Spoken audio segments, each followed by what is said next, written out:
we have Rosanne Marie Bernos from San Juan. Hi everyone, my name is Rosanne Marie Bernos, and I'm the first daughter, first granddaughter, and first niece in both sides of my family. So no pressure. But growing up, I had to do a lot of trial and error trying to figure out what I wanted to be. So in the last 10 years, I have been an interior design major, English major, working student, writer, freelancer, content creator, entrepreneur, English teacher in Spain, and now also a beauty queen. So I like to think that I'm more than just a jack of all trades, master of none. I'm also a very determined person with a lot of good stories to tell. It's nice to meet you. Your first question is digital addiction can refer to phone, internet, or social media addiction. How would you intervene if you feel that one of your friends has digital addiction? I would probably become an accountability partner for her. Perhaps maybe I could check in at night, maybe at 10 p.m. I'll say, hey, it's time to stop. Let's go to bed, girl, and let's just go have some peace of mind. Is it important to do the right thing or avoid doing the wrong thing? I think it's important. It's more important to do the right thing because there is such an importance in being proactive about how we go about life. So it's all about being mindful of what impact we have on other people. How has the pandemic challenged you? The pandemic has made me realize how fast and short life is and how helpless we can be if the basics are taken away from us. And so I really learned to value the people in my life, care for them better, and connect with them better, for sure. Thank you very much, Hein. Next up, we have Isabel de los Santos from Makati City. Hi, I'm Isabel de los Santos. Most people call me Isa, so I'll be using my nickname to introduce myself today. So I'm always interested to try new things and experiences, which is why I joined Miss Universe Philippines 2021. This is actually my first pageant in my whole entire life. S for Sayang He, I love Korean drama. I started watching last year actually, and it has been a black hole since then. And because of my love for them, I learned Basic 1 Korean. A for authentic. So what you see is the real me, and I hope to enjoy this Miss Universe journey being my true authentic self. So that's me, and I'm Isa. Isa, your first question is, after having no internet for 1 week, you discovered that you had 1,000 unread emails and can only answer 100 of these. How will you choose which ones to answer? Okay, so definitely I will use the flagged important emails. So there's an Outlook option, I believe, that we can check and filter it in a way that we can choose the urgent ones or the important ones. So I will definitely do that feature for reading my emails. If you could change something about yourself, what would it be and why? If I could change myself. Well,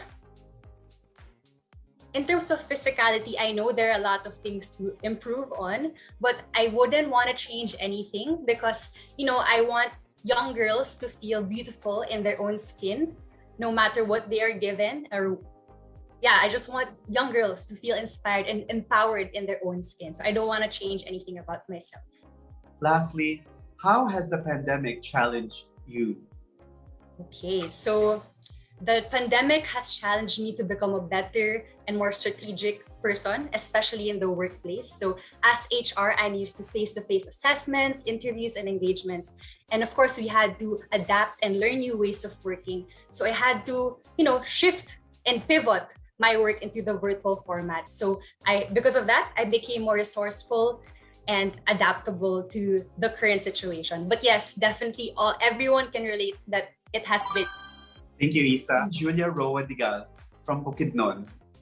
Hi, Megan. Hi, I am Megan Julia Rawadigal, 25 years old from the province of Bukidnon. I have been working as an OFW for 3 years in Phuket, Thailand as a marketing and communications coordinator at a hotel. So when I'm not working, I love to surf and surf skating, also eating. And a few lessons that I have learned living the island life include being grateful, living in the moment, and making the most out of the situations that life gives you. Just like right now, I am in quarantine, but I am making the most out of the very limited resources that I have. Also, aside from being very spontaneous, it has taught me to be determined and persistent. So for your first question, Megan, what event in history would you have loved to experience yourself? Hi, sorry. One event in history that I would have loved to experience is the battle in Mactan in Cebu, because a lot of people have different versions of it. And for me to be able to see that historic moment is probably one for the books. Next question is, how would you encourage someone who doesn't care about pageants to help with your cause? To encourage someone who doesn't care about pageants to support me in my cause is to tell them that being in a beauty pageant gives you a great platform to voice out all the things that you're passionate about. In my case, it is diversity and inclusion when it comes to beauty, for us to be able to acknowledge and to be more accepting to the different beauties of the Filipina. So that is one way that I would. How has the pandemic challenged you? This pandemic has indeed brought a lot of challenges and hurdles to me. However, it has made me stronger, more resilient, and more persistent. And it made me be a beacon of hope to the people around me, especially now in this situation. I was able to get out of Thailand and find a way to make it here to the Philippines, despite all the protocols and changes in rules and the canceled flights. It has been like a story of hope for everybody out there. Thank you, Megan, from Cebu City. Hello, Bea. Hello, everyone. Good afternoon. I'm Beatriz Luigi Gomez. I'm 26 years old and I'm from Cebu City. I love sports and my favorite game is volleyball. And when I have a free time, I go to the beach and I do scuba diving.